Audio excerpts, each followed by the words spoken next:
Hello students, तो welcome to the class of physics. अपन start कर चुके थे chapter number 5 laws of motion and उसके अंदर अपन ने वो सारी चीज़ें पढ़ ली जो नाइन्थ में आप कवर करके आए। थोड़ा सा एक्स्ट्रा चीज़ें अपन ने उनके साथ में पढ़ा है। तो अब उसके एक्स्ट्रा जो आपने सिर्फ बाय द थ्योरी आपने नाइन्थ में पढ़ा था, लेकिन उससे थोड़ा सा एक्स्ट्रा आज अपने को पढ़ना है, वो है अपने पास में फ्रिक्शन। तो आपने फ्रिक्शन क्या होता है, उसके टाइप्स कुछ एक होते हैं, तो वो भी आपने सारे पढ़ रखे हैं। उसके एडवांटेज डिसएडवांटेज वो सारे आपने पढ़ रखे हैं। ठीक है, अब अपने को क्या है कि थोड़ी बहुत फ्रिक्शन के बारे में जानकारी लेनी है, फिर उसके कुछ फॉर्मूले आएंगे वगैरह कुछ आएगा। तो इस वीडियो में अपन मेनली थ्योरी पार्ट कवर करेंगे, लेकिन उसके साथ में कुछ फार्मूले वगैरह भी बताऊंगा। नेक्स्ट वीडियो में अपन उनसे रिलेटेड सारे क्वेश्चंस करेंगे कि फ्रिक्शन किस तरीके से किस फार्मूले में कैसे यूज़ आता है, तो अपन वो चीज़ देखेंगे। तो बेसिकली आपने को ये पता है फ्रिक्शन मतलब क्या है कि अगर मैंने किसी चीज़ को रब किया या फिर किसी को घिसकाया या कुछ भी किया, then there is a friction. लेकिन इन शॉर्ट अपने को ये पता होना चाहिए कि फ्रिक्शन होता क्या है। क्यों? क्योंकि अपन जब चलते हैं, अपन किसी चीज़ को पकड़ के बैठे हैं या कुछ भी चीज़ हो रहा है इस वर्ल्ड में, तो वो सारा का सारा क्या है, उसके अंदर फ्रिक्शन कहीं ना कहीं कैसे न कैसे करके है ही है।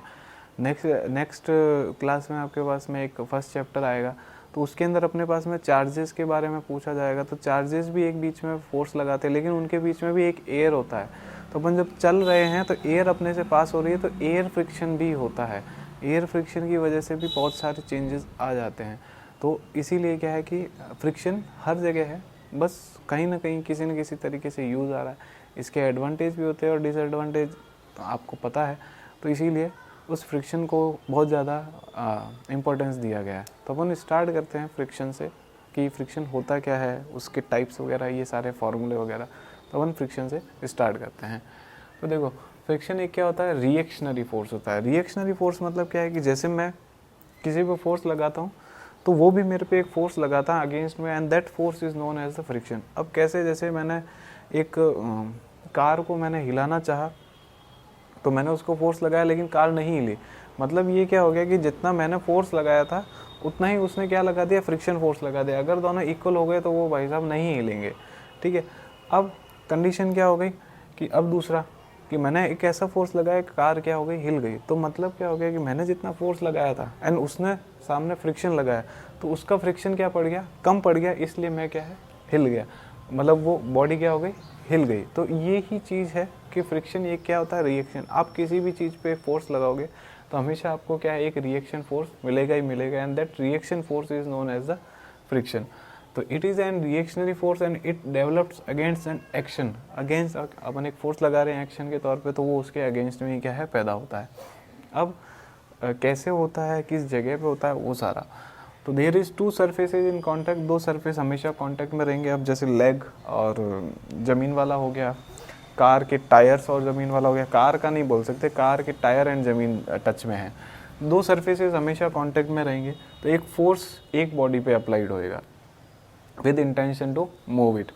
Against this action a reaction develop to oppose this intention of motion. मतलब जिस फोर्स की वजह से वो आगे घिसकना चाहता है, एक फोर्स अगेंस्ट में लगेगा जो उस मोशन को क्या करेगा, रोकेगा।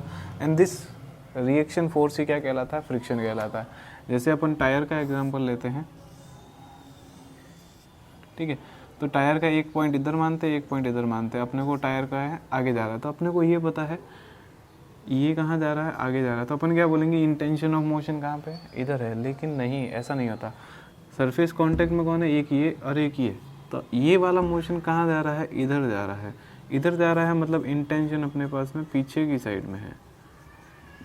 जब वो पीछे की साइड में है तभी बॉडी क्या है, आगे जा पा रही। तो इंटेंशन इधर की साइड में है, तो फ्रिक्शन किस साइड में लगेगा, इस साइड में। मतलब जिस डायरेक्शन में टायर जा रहा है उसी डायरेक्शन में क्या लग रहा है, फ्रिक्शन लग रहा है। एक और देखते हैं, जैसे अपना खुद का ही अपन लेते हैं। अपन जा रहे हैं इस तरफ, ठीक है। There is a motion, not intention of motion, ठीक है। ये अपना क्या है, एक मोशन है। अब आपने को ये चीज़ इमेजिन करना है कि जब अपन चल रहे होते हैं तो अपन ज़मीन को क्या करते हैं, पीछे फेंकते हैं। अपन चल रहे हैं तो हर बारी ज़मीन को क्या कर रहे हैं, पीछे फेंक रहे हैं। तो पाँव अपने किस तरफ चल रहे होते हैं, इस तरफ। तो there is intention of motion. पाँव अपने कहाँ जा रहे हैं, पीछे जा रहे हैं, अपने पाँव पीछे जा रहे हैं, तो जिस वजह से ही क्या है, बॉडी आगे चल पा रहा है। तो वो धरती को हर बारी कहाँ फेंक रहा है, पीछे फेंक रहा है। तो धरती आगे की साइड में क्या लगाएगी, एक फ्रिक्शन लगाएगी। ये कुछ सोचने की चीज़ें हैं, कुछ इमेजिन करने की चीज़ें हैं। जब तक फ्रिक्शन का डायरेक्शन नहीं मिलेगा अपन उसका फॉर्मूला क्वेश्चन में यूज़ नहीं कर पाएंगे। तो सबसे पहले डायरेक्शन देखना ज़रूरी है। ये तरीके हैं इसके डायरेक्शन देखने के। सबसे पहले इमेजिन करो उस चीज़ को कि उसका इंटेंशन ऑफ मोशन कहाँ है, और फिर अपन क्या है, फ्रिक्शन का डायरेक्शन निकालेंगे। तो ये चीज़ बहुत ज़्यादा काम आएगी। तो ये चीज़ इसी में बताया। एंड दो सरफेसेस कांटेक्ट में होती है, पहले वो देखो कि वो दो सरफेसेस कौन सी है जो कांटेक्ट में है और जिसके बीच में अब मैं फ्रिक्शन और इंटेंशन ऑफ मोशन देख सकता हूँ। ठीक है। नेक्स्ट पॉइंट है, it develops at the points of contact between two surfaces. तो वो दो पॉइंट्स जो कांटेक्ट में होते हैं उन्हीं के बीच में ही फ्रिक्शन लगता है, कहीं और नहीं लगता है। ठीक है। It's direction is tangential to surface. तो ये देखो, ये सर्कल है और सर्कल के टेंजेंशियल होता है। तो फ्रिक्शन का डायरेक्शन देखो, ये सरफेस और उस सरफेस के टेंजेंशियल है। आपको पता है कि सर्कल का टेंजेंट कैसे बनाया जाता है। स्मूथ सरफेस भी है तब भी उसके ऊपर फ्रिक्शन लगी जाता है उसी सेम लाइन में। जैसे मान लो ये मेरे पास में स्मूथ सरफेस अपने पास में, तब भी अपने को क्या करना है, अब इसका टेंजेंट मैं कैसे बनाऊंगा, यही बनेगा टेंजेंट। क्यों? क्योंकि 90 डिग्री इसके ऊपर ऐसे ही बनता है। तो ये मेरे पास में टेंजेंट बन जाए, तो कुछ नया नहीं है। तो हमेशा इसका डायरेक्शन क्या होता है, टेंजेंशियल टू सरफेस, और ये opposite to the direction of intention of motion. आपने दो एग्जाम्पल से देख ही लिया है कि इंटेंशन ऑफ मोशन और फ्रिक्शन आपस में क्या होते हैं, अपोजिट होते हैं। और लास्ट पॉइंट है, ये एक इलेक्ट्रिकल फोर्स है। तो मैंने अभी थोड़ी देर पहले बताया कि नेक्स्ट ईयर अपन इलेक्ट्रोस्टैटिक मतलब चार्जेस के बारे में पढ़ेंगे, तो उनके बीच में भी एक फोर्स लग रहा होगा, लेकिन वो फोर्स हमेशा मैक्सिमम नहीं होता है। क्यों? क्योंकि उनके बीच में भी एयर पार्टिकल वगैरह बहुत सारी चीज़ें आती हैं, जिसकी वजह से उनके बीच में एक क्या लगता है, फोर्स लगता है। And that force is constituent as a friction. उसको क्या माना जाता है, फ्रिक्शन। क्यों? क्योंकि वो एयर का फ्रिक्शन है लेकिन विदाउट कांटेक्ट होता है। यहाँ पे अपने पास में क्या है, कांटेक्ट वाला फ्रिक्शन है। तो इलेक्ट्रोस्टैटिक में भी अपन क्या है, विदाउट कांटेक्ट वाला फ्रिक्शन पढ़ेंगे, लेकिन वहाँ पे भी एक क्या आएगा, फ्रिक्शन आएगा। इसीलिए इसको क्या बोला गया, एक इलेक्ट्रिकल फोर्स की तरह है। तो ये फ्रिक्शन फोर्स अपना किसकी तरह काम करता है, इलेक्ट्रिकल फोर्स। क्यों? क्योंकि यहाँ पे अपन फ्रिक्शन पढ़ेंगे और यहाँ पे तो अपन पढ़ ही रहे, ये वाला फ्रिक्शन अपने पास में विदाउट कांटेक्ट आएगा, और ये वाला जो अपन पढ़ रहे हैं वो क्या है, विद कांटेक्ट आएगा। तो इसीलिए इस फ्रिक्शन को क्या है, याद करना है। तो अपन ने इसमें अंदर क्या देखा, कुछ एक पॉइंट्स है, पूछता कोई नहीं है, कुछ एक पॉइंट बस याद रखने। मेनली तो क्या है, फ्रिक्शन का डायरेक्शन निकालना आना चाहिए। फ्रिक्शन का डायरेक्शन निकालना आता है तो बात ही खत्म। तो अभी ये अपन ये देखेंगे, फिर इसके बाद में अपन देखते हैं कि इसके टाइप्स क्या क्या होते हैं, एंड उसके आगे अपने पास में कुछ फॉर्मूले भी आएंगे। ये है फ्रिक्शन के टाइप्स। तो दो टाइप्स का होता है, सबसे पहला स्टैटिक फ्रिक्शन और दूसरा होता है काइनेटिक फ्रिक्शन। स्टैटिक अपने पास में दो तरीके के हैं, एक है ऑटो एडजस्टिंग और दूसरा है अपने पास में लिमिटिंग फ्रिक्शन। और काइनेटिक भी अपने पास में दो है, एक है स्लाइडिंग फ्रिक्शन और एक रोलिंग फ्रिक्शन। तो कुछ एक नाम तो आप पढ़ के आए हो और कुछ एक आप नहीं पढ़ के आए हो, तो वो अपन यहाँ पे पढ़ेंगे। तो 1, 2 एंड 3 तो आप ये पढ़ के आए हो। ऑटो एडजस्टिंग आपने नहीं पढ़ा होगा, वैसे काम नहीं आता, लेकिन बाय द डेफिनेशन ही आपको याद रखना होता है कि होता क्या है। ठीक है। तो अपन फर्स्ट चलते हैं, स्टैटिक फ्रिक्शन होता क्या है। तो स्टैटिक नाम से ही अपने को पता चल रहा है कि अगर कोई बॉडी रेस्ट पे है तो उसके ऊपर एक फ्रिक्शन लग रहा होगा, मतलब वो एक फ्रिक्शन लगा रही होगी, and that friction is known as the static friction. मतलब बॉडी खुद को रेस्ट में रखने के लिए कितना फ्रिक्शन फोर्स लगा सकती है, वो फ्रिक्शन मेरा क्या कहलाता है, स्टैटिक फ्रिक्शन कहलाता है। तो स्टैटिक फ्रिक्शन मतलब when a force applied on a body at rest with an intention to move it. अपन ने एक फोर्स लगाया किसकी वजह किसके लिए, कि वो बॉडी क्या कर जाए, मूव कर जाए। Then to oppose the motion, उस मोशन को अपोज करने के लिए या रिएक्शन फोर्स डेवलप्ड होता है। वही वाला जैसे मैंने मतलब कार के पास में एक मान लो, कार के पास में फ्रिक्शन फोर्स कितना है, 100 का है। मैंने 20 लगाया, क्या कार खिसकेगा, नहीं खिसकेगा। क्यों? क्योंकि वो अगेंस्ट में मेरे पास में कितना लगा देगा, 20 लगा देगा, एंड अपने पास में वो कार नहीं खिसकेगी। मैंने 50 लगाया तब भी नहीं खिसकेगा, क्योंकि उसके पास में 50 पड़ा है। मैंने 80 लगाया तब भी नहीं खिसकेगा। क्यों? क्योंकि उसके पास में अगेन में 80 फ्रिक्शन पड़ा है। मैंने 100 लगाया तब भी वो नहीं खिसकेगा। क्यों? क्योंकि अगेंस्ट में वो क्या लगा देगा, 100 लगा देगा। लेकिन मैंने जब 101 लगाया, वो कार थोड़ी सी क्या कर जाएगी, मूव कर जाएगी। क्यों? क्योंकि मैंने 101 लगाया, वो कितना लगाएगी, 100 लगाएगी। मैंने एक्स्ट्रा कितना लगाया, 1 न्यूटन का। That 1 newton force is responsible to starting the motion of the car. तो ये चीज़ बहुत ज़्यादा इंपॉर्टेंट है कि स्टैटिक फ्रिक्शन मतलब क्या है, उतना ही फ्रिक्शन लगाना है जितने में वो बॉडी क्या लग जाए, रेस्ट में रह जाए। तो वो बॉडी हमेशा कहाँ किस में रहनी चाहिए, रेस्ट में रहनी चाहिए। तो उसके हिसाब से क्या हो जाता है, static friction is equal to the force applied in same line of action. जितना मैंने आगे की तरफ फोर्स लगाया है उतना ही वो क्या लगाती है, पीछे की तरफ फोर्स लगा देती है। तो वो हमेशा क्या रहते हैं, बराबर रहते हैं, बॉडी हमेशा क्या रह जाती है, रेस्ट भी रह जाती है। अगर ज़्यादा हो गया तो अपने को पता है ज़्यादा हो गया तो वो बॉडी क्या हो जाएगी, हिल जाएगी, मतलब मूव कर जाएगी। तो अपने को ये चीज़ क्या है, याद रखनी है। फिर static friction locks 2 points of contact. अब इसका एग्जांपल जैसे मान लो दीवार ही ले लिया, दीवार पे आप कितना भी फोर्स लगाओ दीवार नहीं हिलेगा, ठीक है। आप कितना भी फोर्स लगा दो उसके ऊपर, दीवार कभी नहीं हिलेगा। मतलब उसने क्या कर दिया, दीवार का जो नीचे का पॉइंट है और सरफेस का जो नीचे का पॉइंट है, उन्होंने आपस में दोनों को क्या कर दिया है, लॉक कर दिया। अब आप कितना भी 2 आदमी लगाओ, 4 आदमी लगाओ, 10 आदमी लगाओ, उस दीवार को आप नहीं हिला सकते। दीवार को नहीं हिला सकते मतलब दीवार ने आपस के 2 पॉइंट्स को क्या कर दिया, लॉक कर दिया। एंड जब दीवार हिल गई तो उसका वो लॉक क्या हो जाएगा, टूट जाएगा। मतलब टिल स्टैटिक फ्रिक्शन, मतलब जब तक वो दीवार स्टैटिक है, मतलब रेस्ट पे है, तब तक उसने दोनों पॉइंट्स को क्या कर दिया है, कॉन्टैक्ट को क्या कर दिया है, लॉक करके रखा है। अदरवाइजली जैसे ही वो हिल गया तो वो लॉक क्या हो जाएगा, खुल जाएगा और वो बॉडी क्या हो जाएगी, हिल जाएगी। जैसे कार का एग्जांपल भी अभी लिया कि मैंने 100 तक फोर्स लगाया, वो भी 100, तो 100 तक वो अपने टायर का पॉइंट ऑफ कांटेक्ट और सरफेस का पॉइंट ऑफ कांटेक्ट को क्या करके बैठी है, लॉक करके बैठी है। जैसे ही मैंने 101 किया, वो कार क्या हो जाएगी, मूव करना स्टार्ट हो जाएगी, मतलब वो लॉक क्या हो जाएगा, खुल जाएगा। तो यही स्टैटिक फ्रिक्शन क्या करता है, स्टैटिक फ्रिक्शन मतलब जब तक बॉडी रेस्ट पे है वो पॉइंट ऑफ कॉन्टैक्ट को क्या कर देती है, लॉक कर देती है, ठीक है। Last and important point, static friction is responsible and starting the necessary for starting motion. किसी का मोशन स्टार्ट करना है तो उसके लिए स्टैटिक फ्रिक्शन अपने को चाहिए होता है। कैसे, जैसे अभी कार वाला ही एग्जांपल लेते हैं, 101 मतलब मैं क्या कर रहा हूँ, जब तक मैं स्टैटिक फ्रिक्शन तक नहीं पहुँचा तब तक वो कार नहीं हिली। स्टैटिक फ्रिक्शन उसका कितना था, 100 तो मेरे को देना ही देना है। अगर 100 नहीं दिया तो वो कार वैसे भी नहीं हिलना।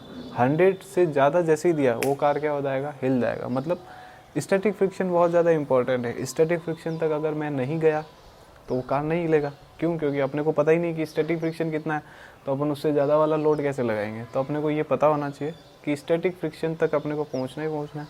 एंड अगर उससे थोड़ा सा भी ज़्यादा हो जाएगा तो उसका मोशन क्या हो जाएगा, स्टार्ट हो जाएगा। एंड इसके एग्जांपल अपन ने टायर का, इंसान का, ये अपन दे ही चुके हैं कि सेम लाइन में, अगेंस्ट लाइन में। तो ये सारी चीज़ें आपको याद रखनी है। तो ये चीज़ क्या है, एग्जाम में पूछी जा सकती है कि what is static friction and right there types. तो वो चीज़ अपने को क्या है, लिखना पड़ सकता है। तो अभी अपन चलते हैं इसके टाइप्स पे, auto adjusting and limiting friction पे। तो देखो स्टैटिक फ्रिक्शन के टाइप्स अपने को देखना है। तो सबसे पहला अपने पास में ऑटो एडजस्टिंग। ऑटो एडजस्टिंग मतलब जैसे अभी अपन देख ही रहे थे, कार में अपन कितना भी फोर्स लगा रहे हैं, कार अपने पास में अगेंस्ट में उतना ही फोर्स लगा रही है। 20 लगाया तो वो भी 20 लगा रही है, 40 लगाया तो वो भी 40 लगा रही है, 100 लगाया तो वो भी 100 लगा रही है। मतलब friction automatically adjust it magnitude equal to the applied force. वो अप्लाइड फोर्स के अगेंस्ट में उतना ही फोर्स फ्रिक्शन क्या है, लगा देती है। वही अपने पास में क्या होता है, ऑटो एडजस्टिंग। लेकिन ये up to a certain limit, एक लिमिट तक, मतलब 100 का है तो वो 100 तक ही लगा पाएगी, उससे ज़्यादा अगेंस्ट में नहीं लगा पाएगी। तो ये इसकी क्या है, लिमिटेशन हो जाती है। अदरवाइज जितना अपन ने फोर्स लगाया उतना ही वो अगेंस्ट में क्या है, वापस फोर्स लगा देती है, ठीक है। तो that is the auto adjusting. Second आता है लिमिटिंग फ्रिक्शन। तो ऑटो एडजस्टिंग की सबसे लास्ट पॉइंट जो होता है वो लिमिटिंग फ्रिक्शन होता है। कैसे, जैसे maximum value of static friction, तो कार के लिए मैक्सिमम वैल्यू कितना था, 100, तो that 100 is the limiting friction. उसके बाद में वो क्या हो जाएगा, मोशन स्टार्ट हो जाएगा। तो maximum value of static friction which can be developed between 2 surfaces, 2 surfaces के बीच में स्टैटिक फ्रिक्शन की जो मैक्सिमम वैल्यू एडजस्ट होती है, डेवलप होती है, that value is known as the limiting friction.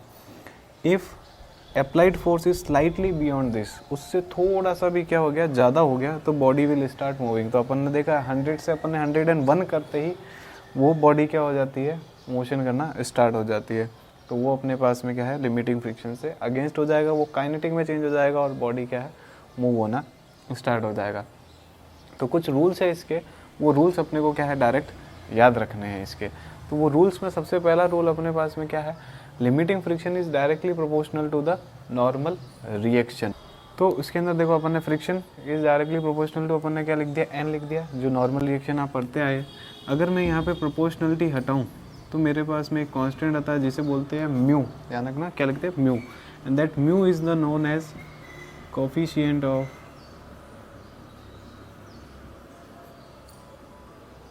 Friction. अब ये कौन सा फ्रिक्शन है अपने पास में,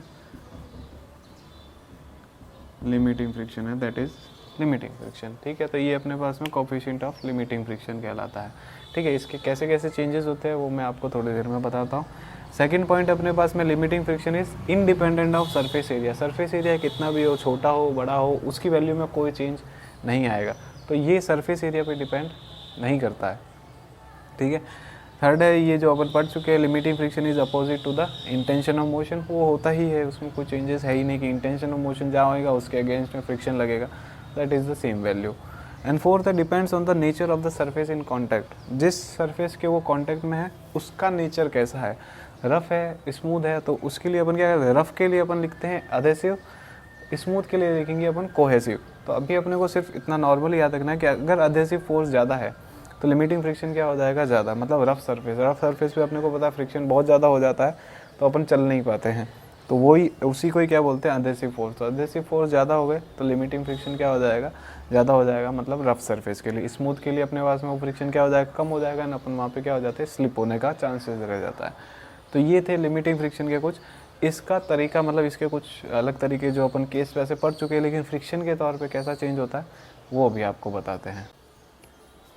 तो इसमें अपने को क्या करना है, 3 केस अपन ने लिए थे। सबसे पहले अपन ने स्मूथ सरफेस पे किसी को रखा था एम मास को, तो अपने को पता है ऊपर की साइड में क्या लग रहा था एन, और नीचे की साइड में अपने पास में क्या लग रहा था एम जी। तो यहाँ पे अपने को पता था एन इज इक्वल टू क्या था, एम जी। तो फ्रिक्शन मेरे पास में क्या है, म्यू इंटू एन, तो यहाँ पे मेरे पास में म्यू इंटू क्या बन जाएगा, एम जी बन जाएगा। याद रखना, केसेस याद रखेंगे तो अपने पास में फ्रिक्शन के फॉर्मूले अलग अलग होते जाएंगे। सेकंड अपने को पता, अपन ने स्लांटेड केस पढ़ा था, तो यहाँ पे नीचे की साइड में एम जी लग रहा था, इधर अपने पास में एन लग रहा था, दैट इज़ थीटा, एंड अपन ने इसको भी थीटा बनाया था, तो ये अपने पास में क्या निकल गया था, एम जी कॉस थीटा। तो एन मेरे पास में किसके बराबर हो गया, एम जी कॉस थीटा। तो यहाँ पे फ्रिक्शन का फॉर्मूला क्या हो जाएगा, mu m g cos theta. ये सेकंड ऑप्शन में आ जाता है। थर्ड वाला अपने पास में दीवार से चिपक के था, तो यहाँ पे मेरे पास में फोर्स लगता था, तो इसके अगेंस्ट में मेरे पास में एन लग जाता था, एम जी तो नीचे चला जाता। तो अपने को पता है N is equal to F होता था, तो यहाँ पे फ्रिक्शन मेरे पास में किसके बराबर हो जाएगा, म्यू एफ के बराबर हो जाएगा। तो ये 3 अलग अलग केसेस हैं जिसके ऊपर कुछ क्वेश्चंस ऐसे वगैरह बन सकते हैं। तो फ्रिक्शन के फार्मूले फिर अपन ऐसे यूज़ करेंगे, तो अपने केसेस पता होने चाहिए, तो फ्रिक्शन का फार्मूला अपन क्या है आसानी से यूज़ कर सकते हैं। अब इसी फार्मूले से थोड़ा सा कुछ नया चेंजेस बनाएंगे और फिर लास्ट काइनेटिक फ्रिक्शन है वो अपन देखते हैं। तो अभी देखो फार्मूला अपन ने देखा कि फ्रिक्शन का फार्मूला अपने पास में क्या आता है, म्यू इंटू एन, एन की वैल्यू हर बारी क्या होती जाएगी, चेंज होती जाएगी। जो अभी मैंने 3 केसेस बताए तो उसके हिसाब से चेंज होता जाएगा। तो अपने को क्या करना है, क्वेश्चन जैसे मान लो कभी आएगा तो एक जनरल क्वेश्चन लिया है मैंने, ऐसा नहीं है कि यही आएगा, अपने पास में आज से बहुत सारे क्वेश्चन आएंगे, लेकिन एक तरीका बता रहा हूँ कि उसके अंदर क्या क्या चीज़ें होती है।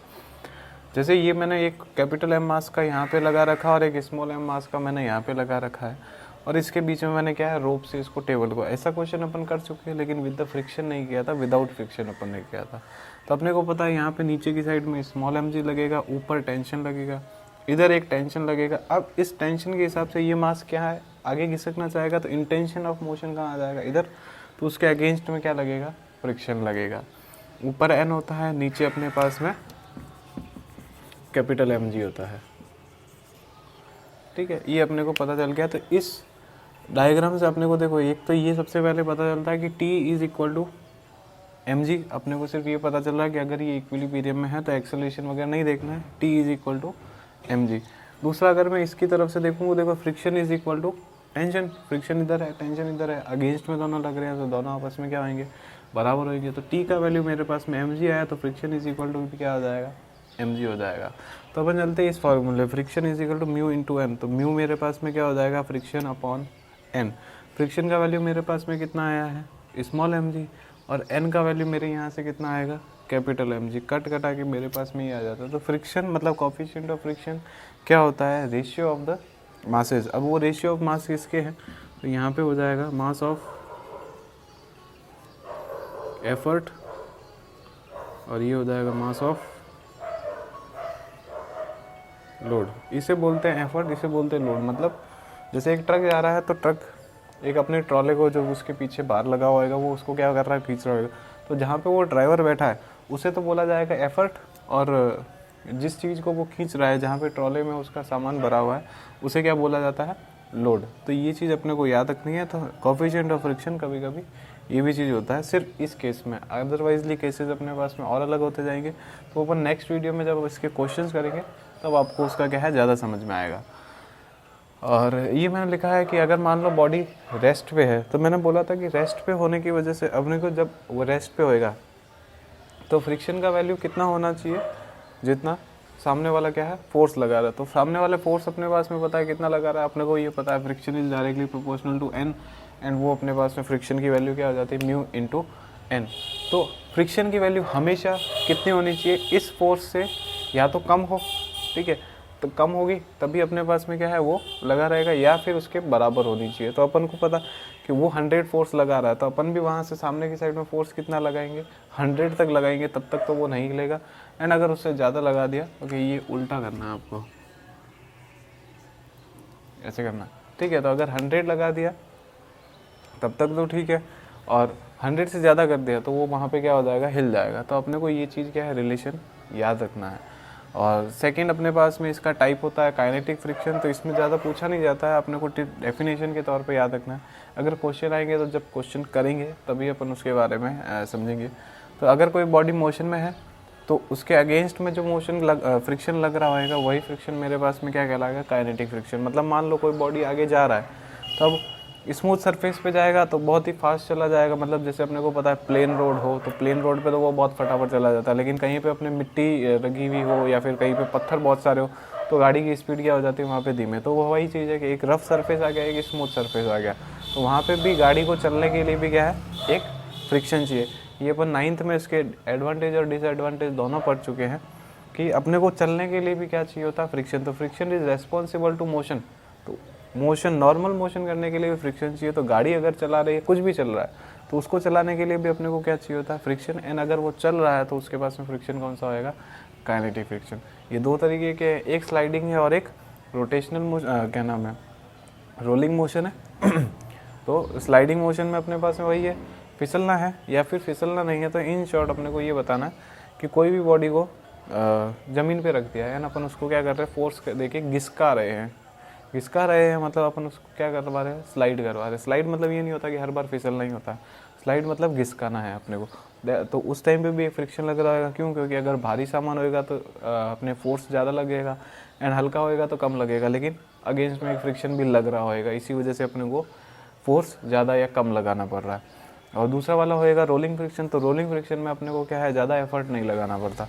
तो उसमें क्या करना है, अपने को नीचे टायर्स लगाने हैं, या फिर 9th में पढ़ा अपन ने लकड़ी के रोल्स भी लगा देते हैं, उसके ऊपर अगर बॉक्स को रख के अपन घिसकाएं तो बड़ी आसानी से वो क्या है, घिसक जाता है। तो वो यही तरीका है कि अपन रोलिंग मोशन भी क्या है इस तरीके से। स्लाइडिंग मोशन और रोलिंग फ्रिक्शन में बस यही है कि स्लाइडिंग में फ्रिक्शन ज़्यादा होता है, रोलिंग में फ्रिक्शन क्या होता है, कम होता है। तो यही डेफिनेशन है, बुक में आपको दे रखा है, मैं वापस लिखा राइटिंग के तौर पे मैं आपको लिख के भी भेज दूंगा। तो ये सारे क्या थे, इसका थ्योरेटिकल पार्ट, थोड़े बहुत फॉर्मूले, और नेक्स्ट वीडियो में अपन इनके क्या है कुछ क्वेश्चंस करेंगे, कुछ और टर्म्स हैं अपन वो भी चीज़ देखेंगे। तब तक के लिए आप यही चीज़ क्या करेंगे, याद रखेंगे।